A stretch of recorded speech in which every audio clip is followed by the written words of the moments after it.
Hello, you wonderful people, and welcome to another episode of Untitled Reviews. This being a show where I talk about TV shows that are dramas. For today's episode, I'm going to talk about the Season 3 premiere of The Bear. A great season premiere. A lot of really interesting things went down in this episode, so let's break it down. It's kind of wild that there's a lot going on in this episode, in certain pockets of the episode. It throws you off because you're so used to the chaos that the show can be sometimes. And this is like the most quiet episode of The Bear we've ever had, because it's also the least dialogue. I mean, it was so unnerving. Like, there is so little dialogue. There's no, like, layered dialogue, people talking over each other. And it was so weird when you're used to 2 seasons of that. And it's just like, oh, it's unnerving. But it fits with the thematic elements of the episode. I'm going to start off with the past stuff and obviously correlate and connect it with the present stuff, but I'm going to try and isolate everything. But obviously, I love that we are getting these continuations of like storyline elements that were referenced, and we saw, like, for example, we see Carmen when he was working under Chef Terry, and we see him working alongside Luca. The guy that's the head chef at Chef Terry's place last season, the one that was like, F you, Garrett, he was like, F me, sir. Like, F me, chef. That guy, he was working alongside them, so I thought that was so interesting. He was kind of annoyed with... I don't know what that scene could have represented, because he looked at Luca, and Luca was, like, miles behind Carmen when it came to stuff. Like, they were, like, doing the peas, and he was, like, so far ahead. So I don't know if he was annoyed being like, oh, man, look at Luca, this guy's, like, falling so far behind. Or was he kind of annoyed with Carmen for being kind of, like, so good at it? I don't know. Obviously, and we only heard Carmen raise his voice, like, in the past stuff once, and that's when he was telling Luca, like, yo, hurry up, chef. And then Terry was like, be quiet, please. Quiet, chef. And he's like, sorry, chef. So seeing that, we got a continuation of Fishes in a lot of ways. I mean, to be fair, I guess the argument is that everything in the past is a continuation from Fishes, because that's what finally pushed him over the edge to finally take Michelle's advice. And it's like, oh, like, come out to New York, you know, work at some of my restaurants. We actually don't know which ones were the ones that Michelle actually owned. But we see Stevie, you know, looking after Carmen. It's like, oh my God, you realize you stink, right? And spraying like air freshener before he goes to work and stuff. So that was neat. But like I said, picking up where Fishes left off, we saw like Jimmy, Richie, Neil and his brother like outside along with Carmi as like a tow truck came to get the car. So it's like literally after after Donna crashed the car into the house. So... And we have that moment between him and Sugar, which is so, like, because she's like, doesn't want him to go. I mean, it's understandable. It's like, your other brother's kind of a mess. Your mom's a mess. And especially after that Christmas dinner, it's like, you know, Sugar's kind of stuck dealing with the rest of the family on her own. And it's like, Carmen has his way of dealing with the family, which is kind of like how Mikey deals. Well, Mikey dealt with it by not dealing with it. Carmen internalized a lot of stuff. So did Sugar. They all 3 of them kind of did.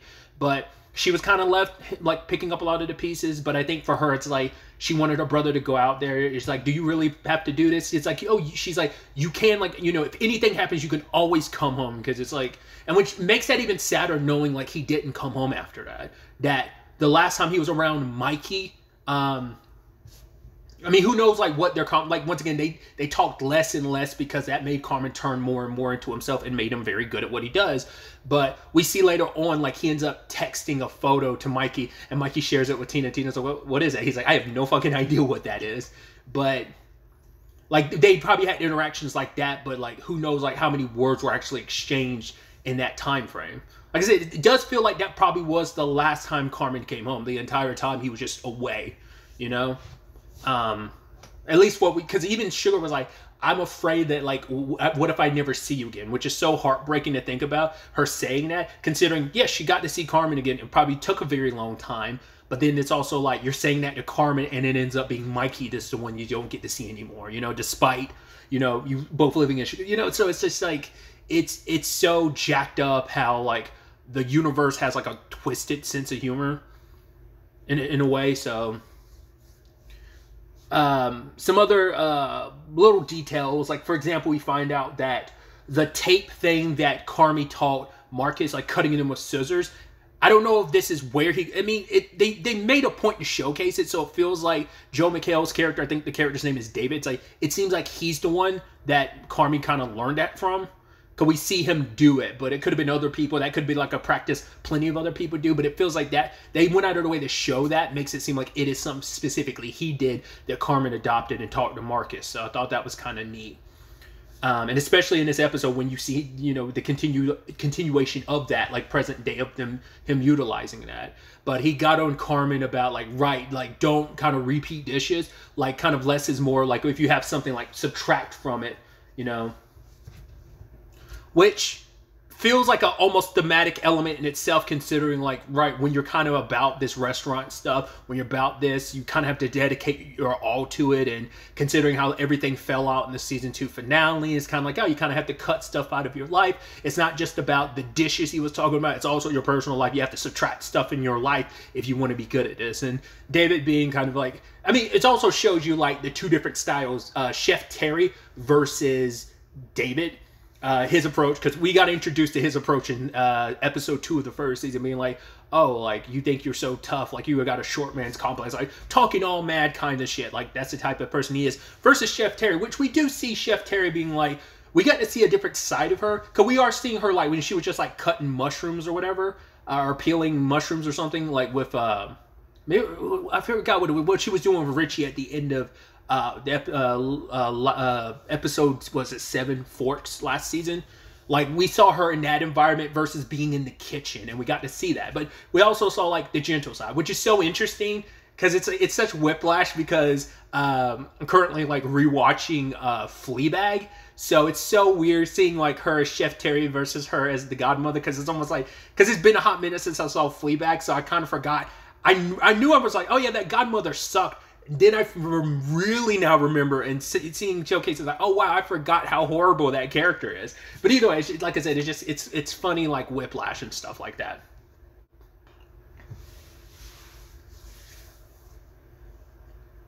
I even love that parallel thing where Chef Terry is asking Carmen, it's like, oh, do you want me to do that for you? Are you sure you got it, Chef? She's like, yeah, always 5 more seconds. And then later on, he does that to Luca. It's like, oh, do you want me to handle that? He's like, okay, well, you got to be faster, do this better, Chef. And he says, yes, you know? And even Lucas says at the end of the day, it's like, I can't beat Carmy, but I got better than I ever thought I could. So we know what the end result ended up being, but it's still kind of like a, ooh, to kind of see it, you know, firsthand in that regard. There is also this interesting parallel too, and it does seem like they make a point of this, and I'll talk about it more when we get to present day, but the time that Carmen found out about Mikey's death, because he saw his phone ringing and like Sugar had left him messages, but he didn't get back to Sugar immediately, but that was her calling him to be like, yo, you need to call me, it's about Mikey. And it's just interesting how that parallels with Marcus's circumstances, you know? And it's just like, right, you get so in the weeds about this stuff, and then it just kind of all slips away, you know? And that's what he had said in the season 1 finale of, like, when he was at that Al-Anon meeting of, like, right, I got better, I retreated within myself, and by the time I realized that time had passed and my brother was dead. So, and it's sad, too, because you saw that moment where Richie was, like, knocking on the door, like, yo, Mikey, let's go, and couldn't find him, and calling him out, it's like, where are you? And at that same time, like, Carmen's, like, we cut to that dream Carmen had in the opening of the first episode with the bear. I don't think I correlated that at the time. It's not till, like, subsequent re-watches, but I don't think I ever correlated that. I feel like I don't remember her commenting on that during my review of the season 1 finale, ever realizing, like, oh, like I said, I didn't pick that up until subsequent watches where I was like, oh, because I rewatched season 1 and season 2 a lot. I mean, it's pretty quick to burn through the show. But either way, tangents and all that aside, just him kind of reliving that and just kind of like instilling it more just by, like, you know, his brother's death. So,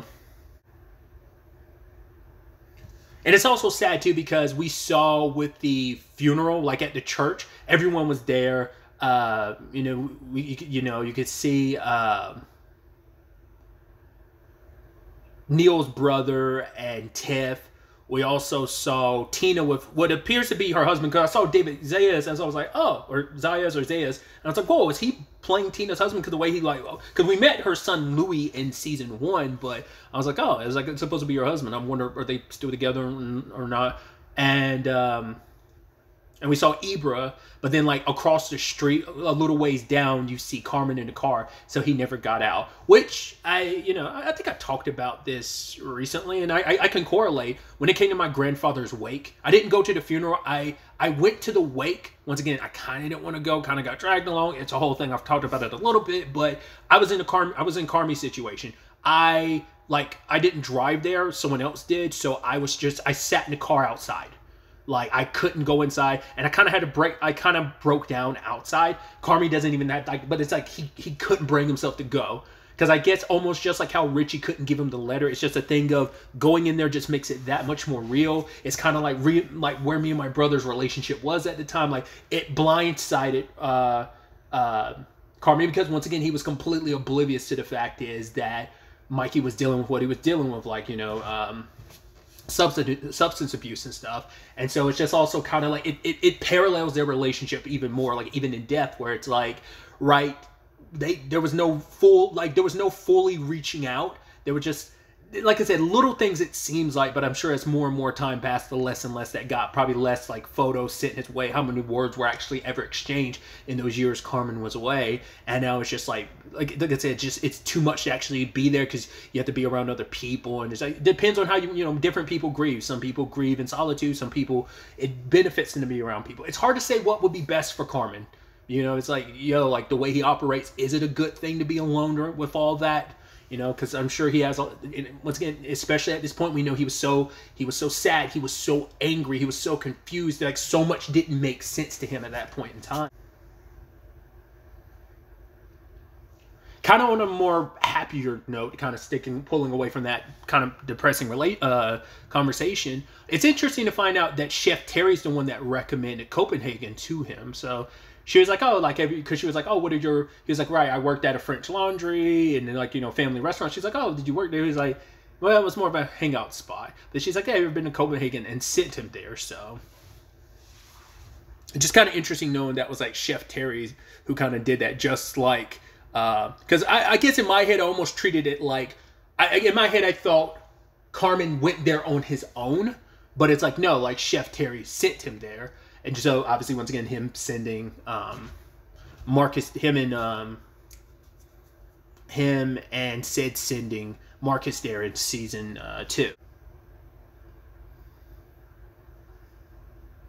Before he went to New York, there was that sweet, once again, the continuation between Nat and Carmi, where she was like trying to give him money. He was like, no, I don't want it. But when they hugged, she snuck the money in his pocket anyway. It's like, you're going to take this, It's just like, because this is like, they always had a decent enough relationship. Once again, I think they're just like his and Mikey's relationship got strained with everything, especially Mikey's death. It put even more pressure and strain on their relationship too, just because Carmi didn't really ever reach out. She always had to reach out to him. Once again, that was just like Carmi's way of dealing with everything. He just like dove deeper into food and cooking and trying to get better. But yeah, just the point of just seeing like how much cooking he did and what he accomplished, and just seeing his growth. And especially when you parallel that to present day, which it seems like, based on the title of the episode, which is called Tomorrow, this is all basically that the night of the season 2 finale going into the next day is what it all seems to cover, because he's talking to Sid, and there's this interesting conversation where he was when it came to Sid, where he apologized. He's like, yeah, I kind of abandoned, left you. She's like, no, because he's like, no, I didn't do this. Don't include me in the we handled this. You did. She's like, yeah, but I had everyone else. He's like, I abandoned you. I wasn't there for you. She's like, just don't let it happen again. He's like, I swear it will never happen again. And it's like, right, you should make that call. And he's like, you think she'll want to talk to me right now? And she's like, that's not who I'm talking about. And it's like, obviously it's got to be Richie. And he apologizes. And we see and hear that Richie, like, here's the recording. How that's going to fare is going to be interesting to see. But I think that is an easier repair than him and Claire thing. Because I think at the end of the day, we don't know, because it doesn't seem like Carmen reached out to her, because we see that kind of, once again, that parallel. I keep using that word a lot this recording. I do apologize. But how Claire and Carmi were there for her friend after her breakup. Now her friend has to be there for Claire after the pseudo breakup that her and Carmen had. Especially cuts deep too when you get those like flashbacks of them like making out and kissing and stuff. And she's checking her phone at one point in time, so it's unclear whether or not Carmen like tried to like reach out to her or not. And it's like, because I think even Carmi's kind of trying to figure out, is it even worth it or should I? Because it's like, well, all the shit I said in the season 2 finale, me and Richie, he's like, yo, I don't know what even I said, and I didn't mean it. I know you said some shit, but I'm sure you didn't mean it. But it's like, does he feel like everything he said at that moment to Claire was true? And maybe it's just like, right, maybe I'm not meant to be in love. Like, maybe that's not just meant to be me. Whether it's just kind of like the life I lead, is it copacetic with that? Or whether it's just, I can't allow myself to have all that. I can't take a step back and enjoy it. That was kind of the whole conversation. It's just like, that's not something he can do. So that's going to be interesting to see his journey this season, kind of contending with that, whether he just kind of doubles down and just kind of cuts out that personal life stuff and just kind of focuses 100% on work. Because that trying to have a work-life balance blew up in his face so hard on multiple times throughout last season, but it all came to a head in the season 2 finale. I think it also speaks volumes that when Carmen comes into the restaurant, he's fixing all the stuff out front, but then like there's like that cart and like some buckets, and he just kicks them into the kitchen, which I feel is like, the front, everything out front, pristine, done nicely. Anything in the kitchen is just kind of just kick it in there. I think it's just frustration about everything. We also cut to Marcus a few times, and even Sid reached out to him saying, like, take whatever time you need. We're so sorry for you. So it's confirmation. It's like, yeah, his mom died. And that's why I was bringing up, like, right, just the exact same thing happened to Carmen when he found out about Mikey. And it also cuts deep because everything that was going down at the time, like, obviously Sid and him are in an awkward place. The Josh thing alleviated some of that pressure, but it's still, like, all that's going down. Once again, it was supposed to be it's a good night for, like, truth be told, it's the only people who had kind of a good night was Sid for the most part. And like, you know, some other people like maybe Gary, Tina, and Fack, like things were pretty good. But everyone else, it was kind of a shitty night in a lot of ways. But yeah, especially for Marcus, it's like I said, you were like working and grinding. And just for that to be like the thing of you missed it.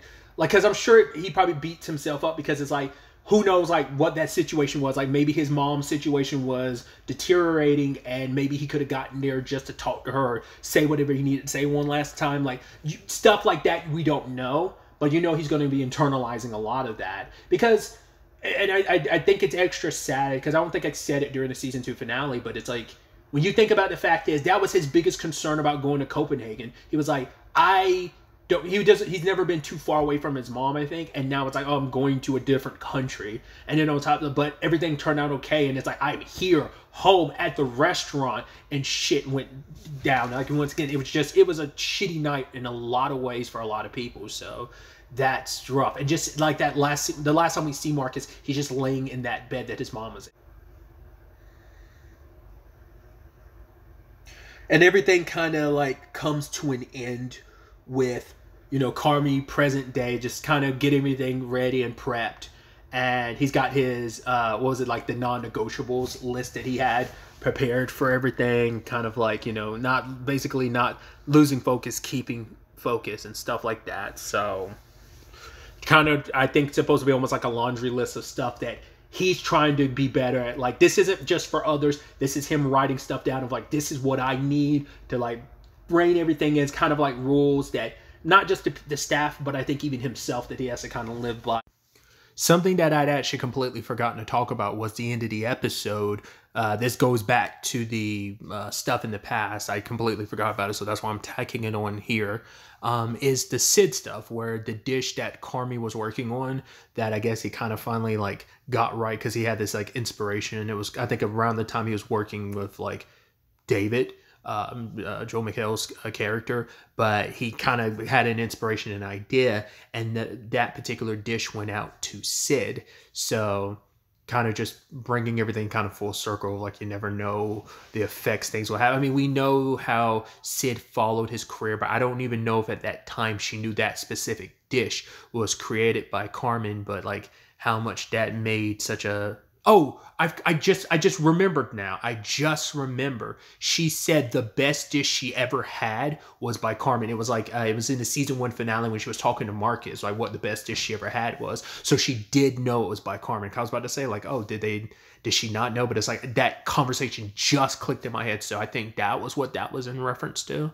So just thought that was, once again, just so much stuff coming full circle. We saw stuff referenced and mentioned, and now we kind of get grander context for those said scenes, like the broader context around them in a lot of regards. So I just wanted to kind of tack that on at the end here.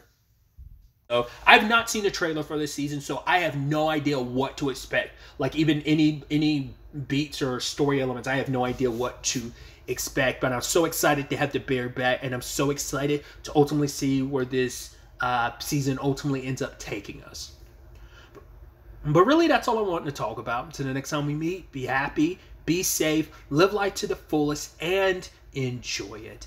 Good day and goodbye.